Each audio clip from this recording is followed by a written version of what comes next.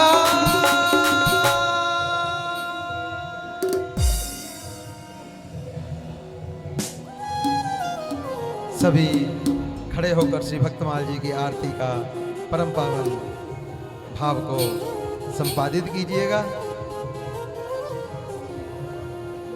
ओम चंद्रमा मनसो जातक्षो सूर्यो अजायत श्रोत्र द्वायुष प्राणस मुखादग्नि रजायत नमो नमो श्री भक्ति सुमाले नमो नमो श्री भक्त सुमा हो जाके सुनते महात्म नासत जाके सुनत भैया आप आरती करिए हाँ और झलकत आनंद लाले और झलकत आनंद लाल हो गद गद स्वर पुले कत अंग अंगनी गद गद स्वर तोल गत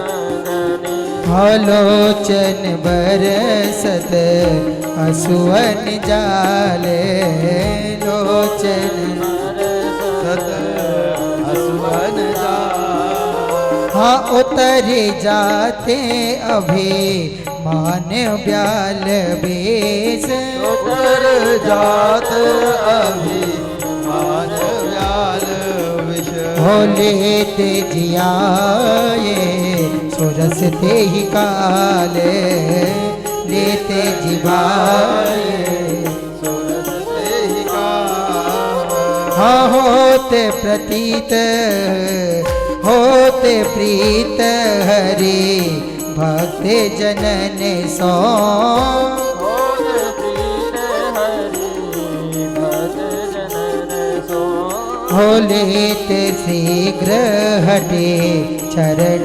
प्रचाले लेन शीघ्र हरि चरण प्रसाद तजते कुसंग लेत सतसंगति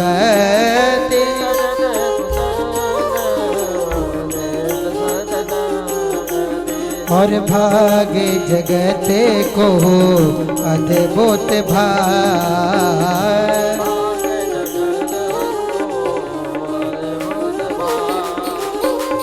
निशिबासर सो बत और जागत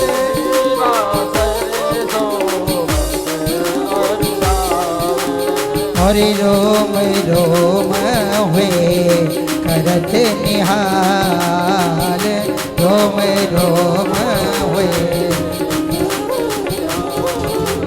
हाँ श्री अग्रनारा दास प्रिया प्रिय श्री अग्रनारायण दास प्रिया और प्रगति जीवने रसिक रसाल प्रगति जीवने रसिक ओ नमो नमो श्री भक्त सुमार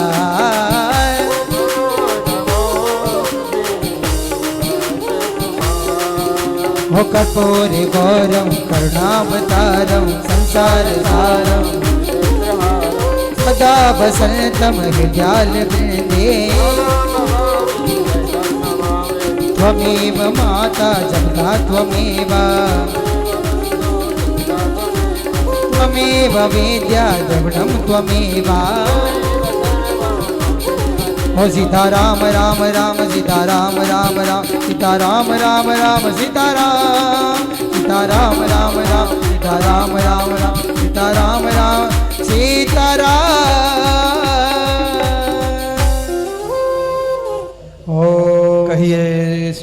सरकार की जय हो। प्रयास कीजिएगा कल को अपने साथ अधिक से अधिक लोगों को लाने का प्रयास कीजिए, ताकि आपको तो कथा श्रवण करने के लाभ के साथ साथ कुछ प्रभु प्रीति का और संयोग बन जावे कि आप किसी को सत्संग में ले आए। किसी को सत्संग में लाना ये अपने आप में बहुत बड़ी सेवा है। और समय पर आ जाइएगा। और साउंड वाले भैया जी से हम प्रार्थना करेंगे, कल पुनः प्रार्थना है, अगर आप अपनी सेवा को ईमानदारी से नहीं करेंगे तो आप पर प्रभु की और कृपा होगी। हम तो यही प्रार्थना करेंगे। कल को सुंदर व्यवस्था दोनों और साउंड को करके, जैसे आज तबले की या इनकी जो संगीत पार्षद हैं इनकी आवाज़ नहीं आ रही थी, इसको व्यवस्थित कीजिएगा। बहुत बहुत विनम्रतापूर्वक प्रार्थना। जितनी सुंदर व्यवस्था करेंगे ठाकुर जी उतने प्रसन्न होंगे, ऐसी हमारी अपेक्षा है आपसे।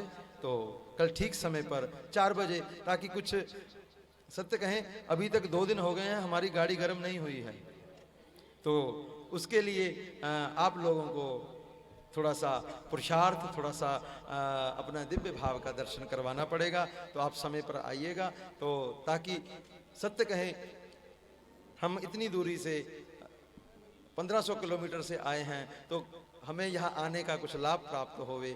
और महाराज जी जितना भीतर भाव है, गुरु कृपा है, उसको आप ले लीजिए, यही भावना है। तो आप सबके श्री चरणों में अनंत कोटि प्रणति करते हुए कल ठीक समय पर 4 बजे